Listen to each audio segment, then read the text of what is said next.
I came to the conclusion that prosecution made us safer because 𝗵𝗄𝗃 was found guilty and he's in prison for the rest of his life. And those Gold Star families and the military men and women who were affected by the attack, they don't have closure. They're still in pain, but they have a sense that their government cared.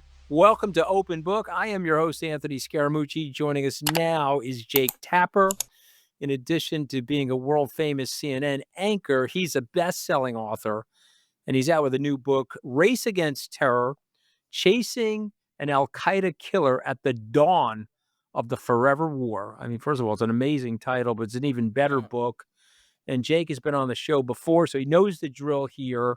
I learned so much in this book that I did not know about Al-Qaeda, about our tactics in terms of how we were deploying ourselves to kill these people or capture these people. But why this book?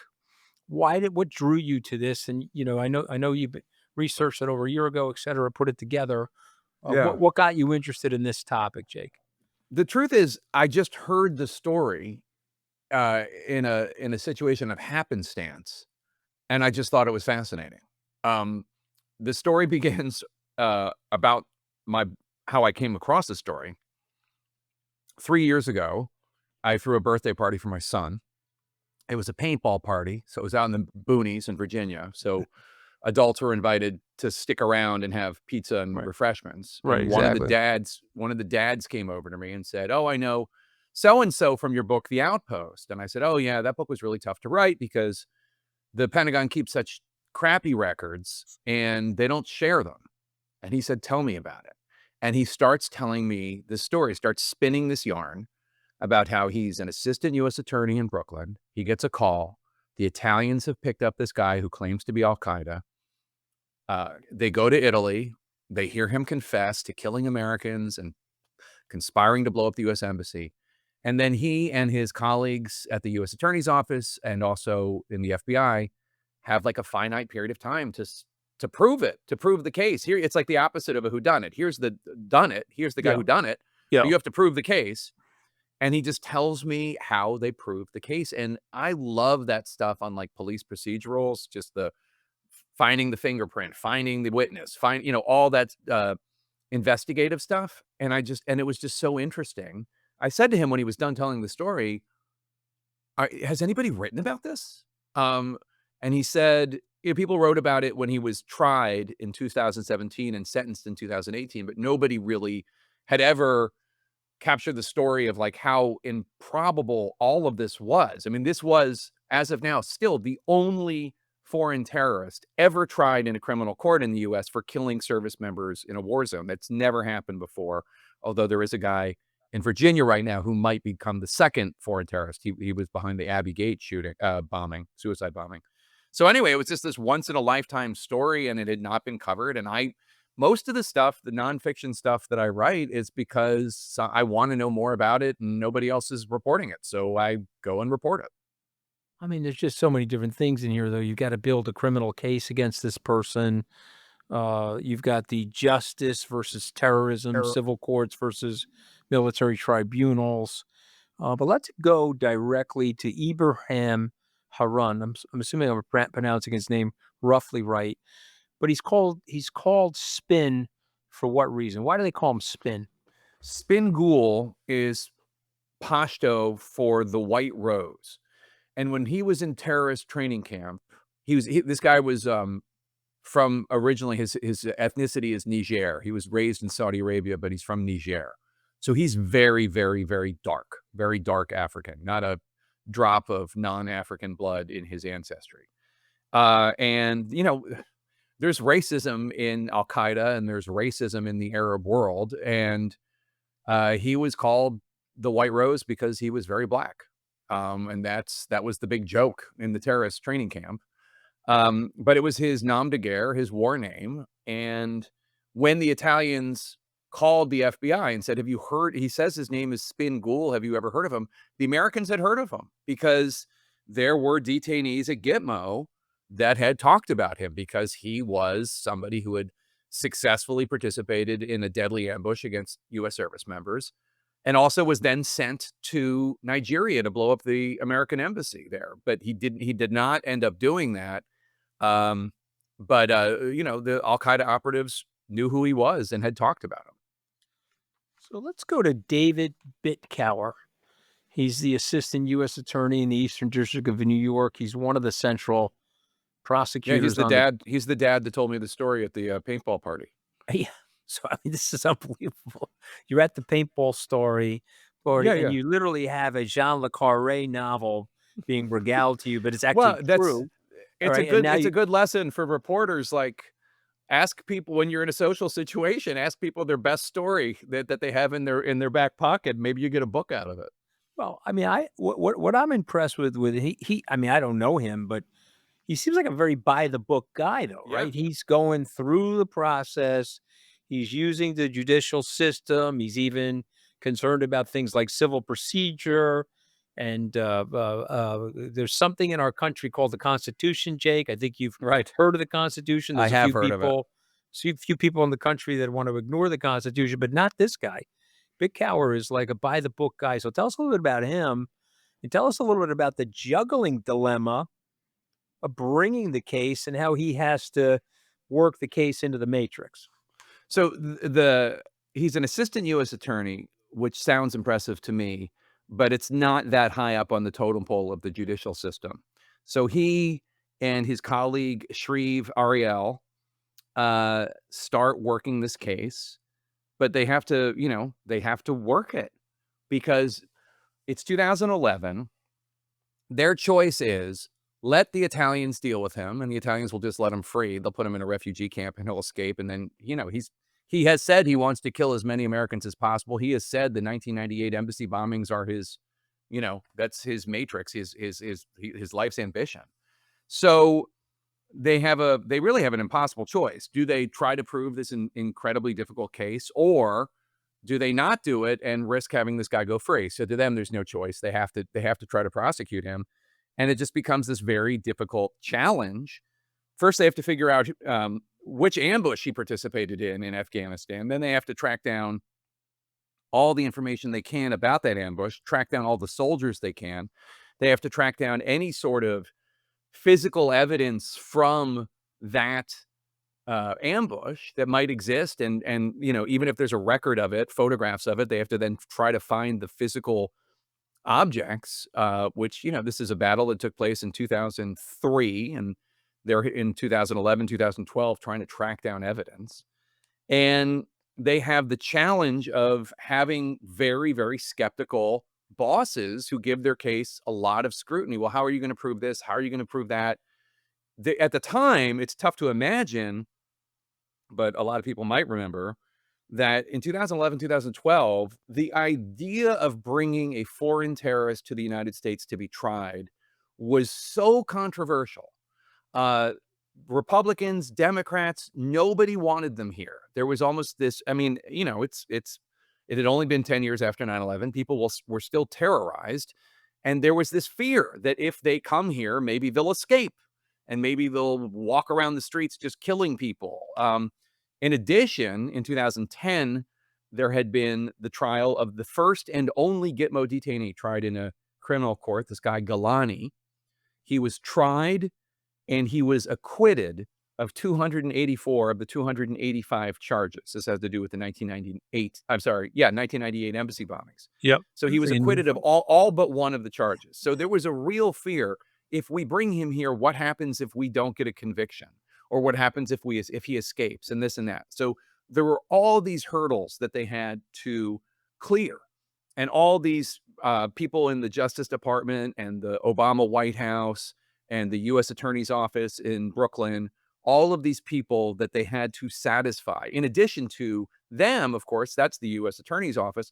Then there's the FBI. They're investigating the case with Bitkower and 𝗕ncive. And they are also doing their investigation and trying to find out as much information as they can. What's amazing is that they pulled this all off, that they got all the evidence that they needed, that they tracked down physical evidence, witness testimony, etc. But the case was just so fascinating, and the expertise that you learn. I mean, this is it was written. I wrote this because I just thought it was an interesting story, and I wanted to write it like a thriller so that people would enjoy it, but also like learn something that I learned about this case. But also, it is kind of a love letter to a functioning government, where prosecutors and the FBI and politicians and public servants, everybody works together and tries to protect Americans. Um, and I don't know that we have the same situation going on today, because a lot of the prosecutors who are really experts on these types of investigations are being sidelined or even fired for political reasons. There's a guy in the book named 𝗕𝗫𝗁𝘀. He did not cooperate with the book. He didn't talk to me ever. Uh, not a friendly to media kind of guy, but I know that he was amazing at his job, and he's been sidelined because he signed off on the Mar-a-Lago classified documents warrant. And there are a number of decisions like that that have been made in the last 9 months, and I think they make the country less safe. I mean, I mean, I have so many different reactions to the book, but that was one. You got there a little bit ahead of me. I read the book. I took criminal procedure in law school. I obviously took constitutional law, and I was like, it was so refreshing to see that process.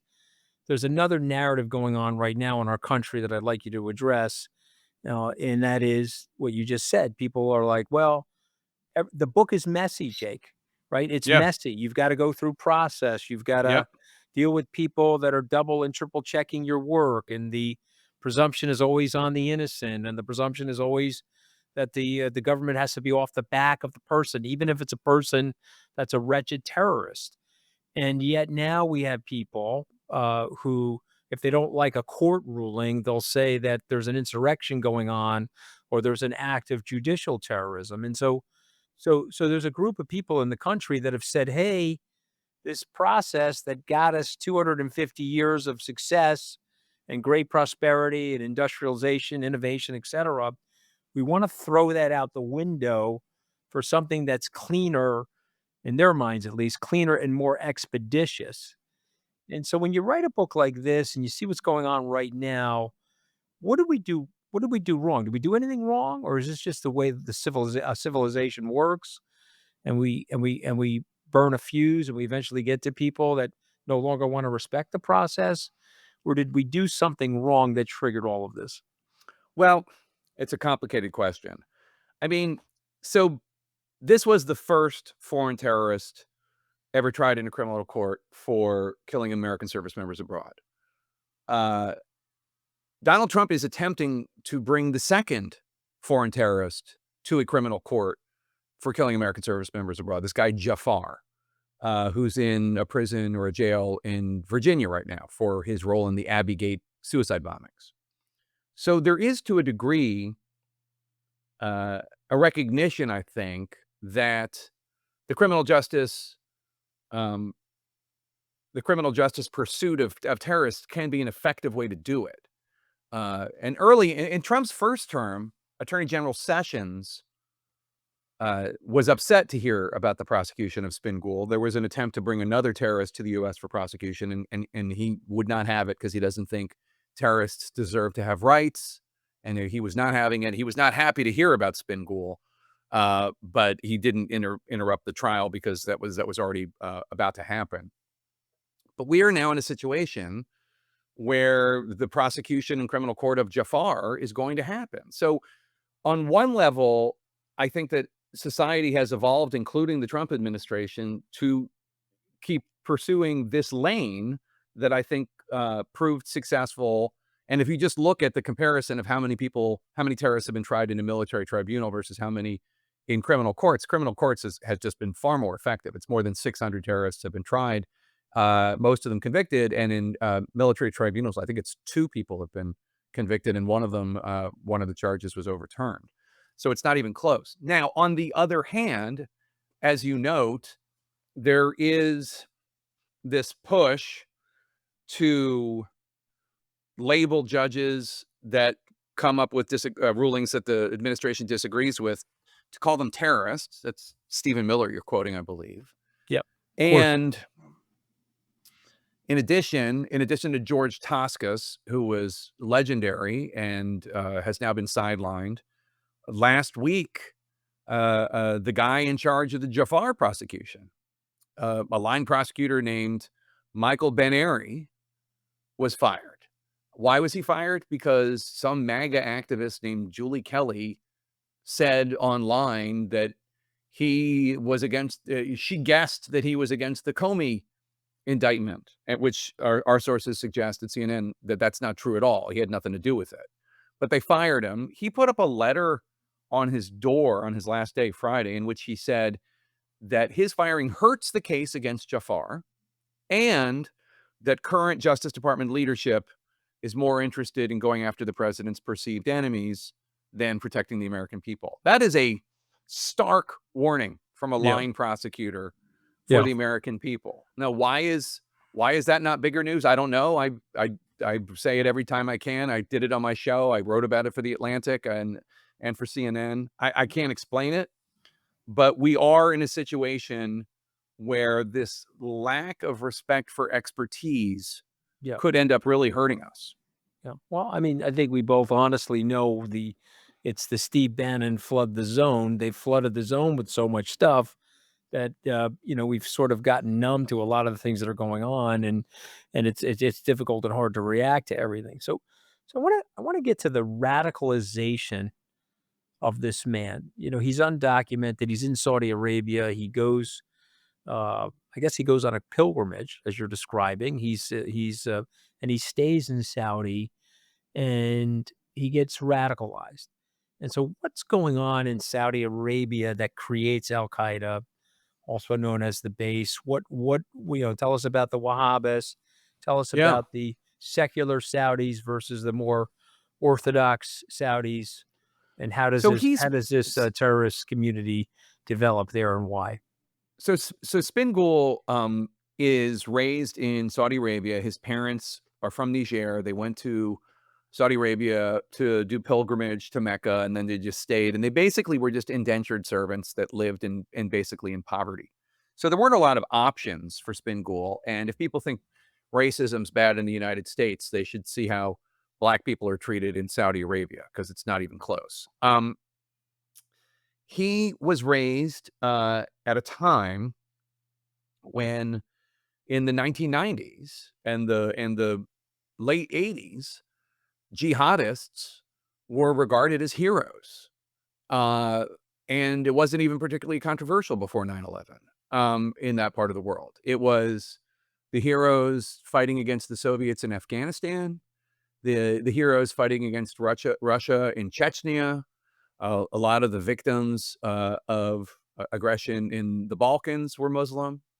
So he was raised in a place where, successful jihadists were his childhood heroes.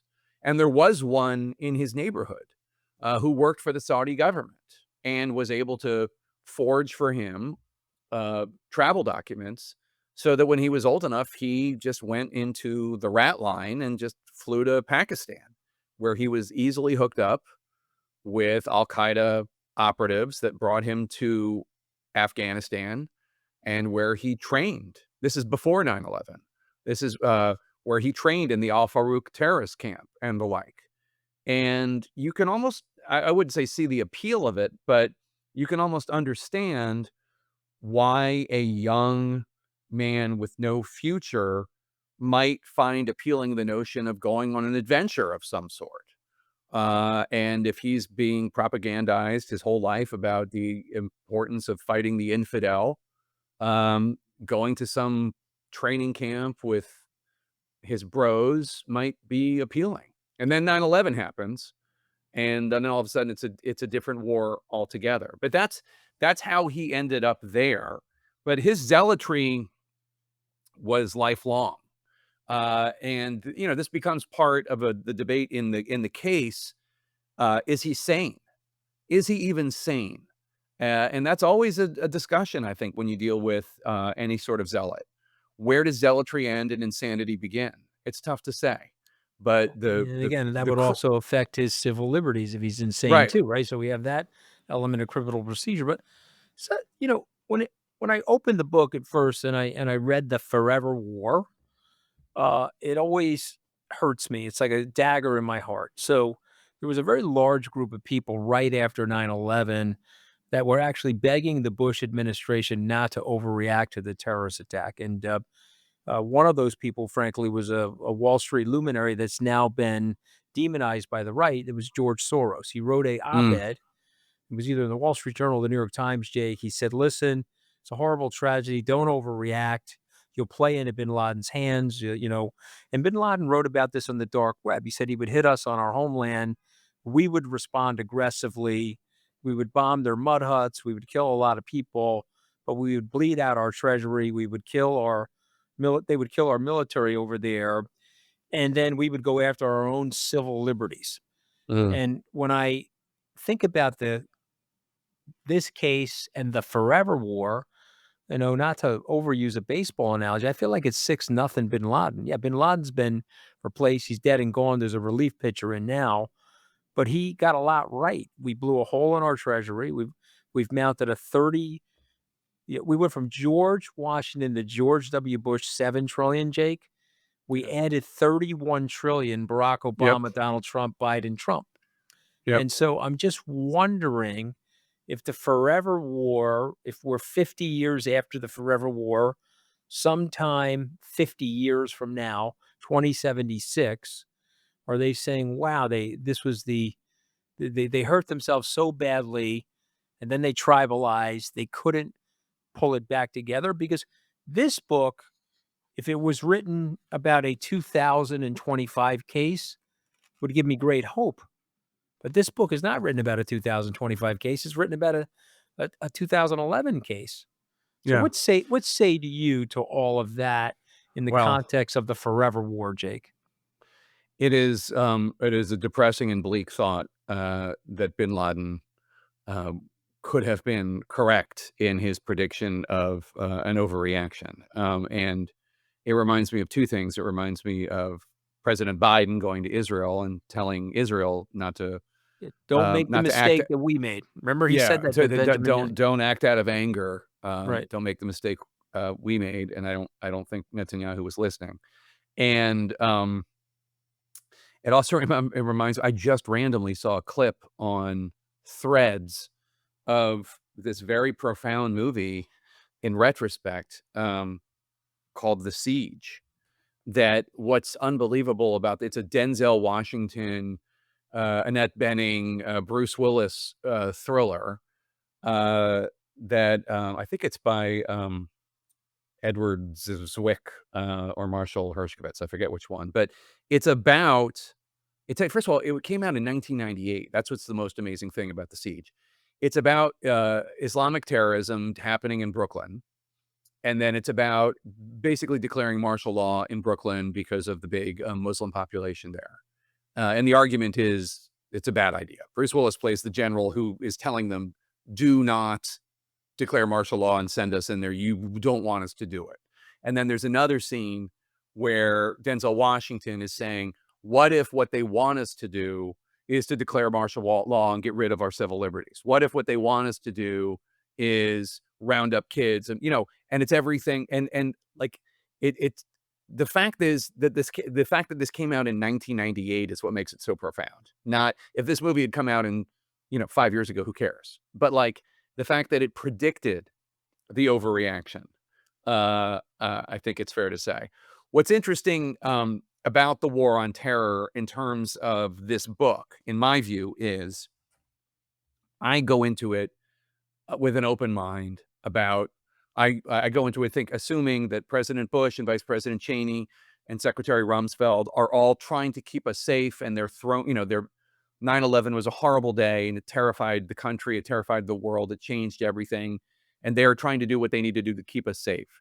The question is, and it's easy to do this with the luxury of from the luxury of 2025, is did what they do make us safer?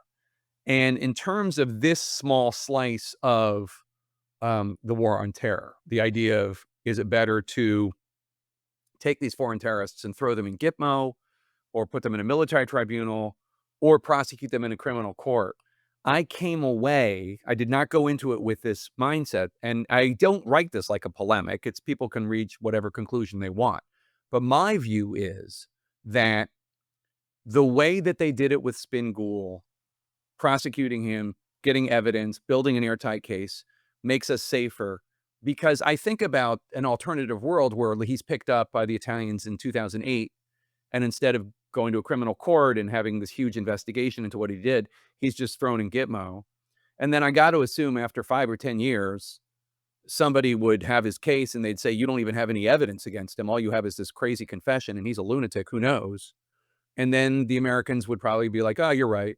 And then they'd send him to Niger, Saudi Arabia, or Oman. And then he would go and kill as many Americans as he could. And so I came to the conclusion, and again, this isn't in the book. This is just my view of what I learned, and maybe people will leave the book and have a different interpretation. That's how I wrote it. I wrote it like a thriller, and people can make up their own mind. But I think that prosecution made us safer because 𝗵𝗄𝗀, this doesn't spoil the book, but the 𝗵𝗄𝗀 was found guilty, and he's in prison for the rest of his life. And those Gold Star families and the military men and women who were affected by the attack, they don't have closure. They're still in pain, but they have the sense that their government cared. And they do have an ability to, okay, the killer is in prison, and whether or not they can go on with their life, I don't know. But that's, all the families, all the 9/11 families waiting for these trials of 9/11 co-conspirators that still haven't happened yet because the military commissions can't do it. It's incredible. I'm with you, Jake. It made us safer, but it made the innocent safer. It made the innocent safer. The unjustly accused, it's also made safer. Yeah. So, all right. Yeah. So you remember this from my podcast. This is something people like, so we do it every time.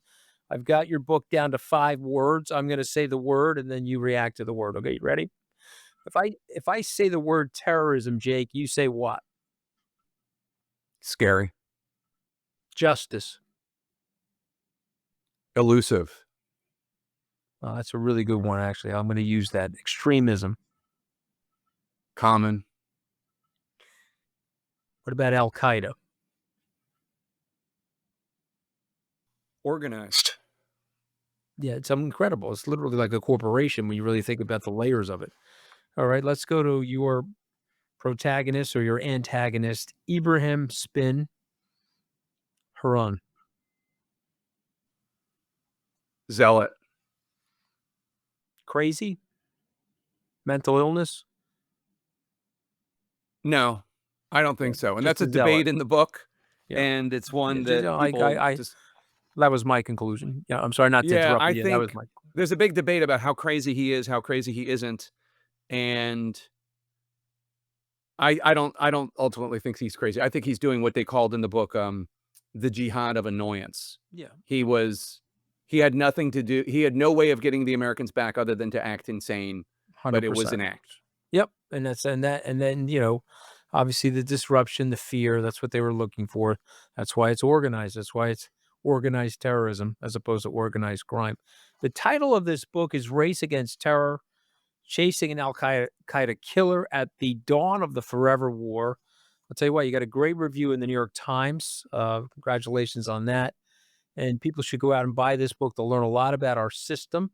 And it's as good as your fiction, Jake. You've written some fiction books too. I learned a lot of lessons from fiction in terms of writing a propulsive narrative. I wanted to turn the page. I had known the story, but I didn't understand the detail, the complexity of the story. And I was turning the page quickly in this book. Thank you for writing it, and thank you for coming on Open Book. As always, a real pleasure. Thanks, Anthony.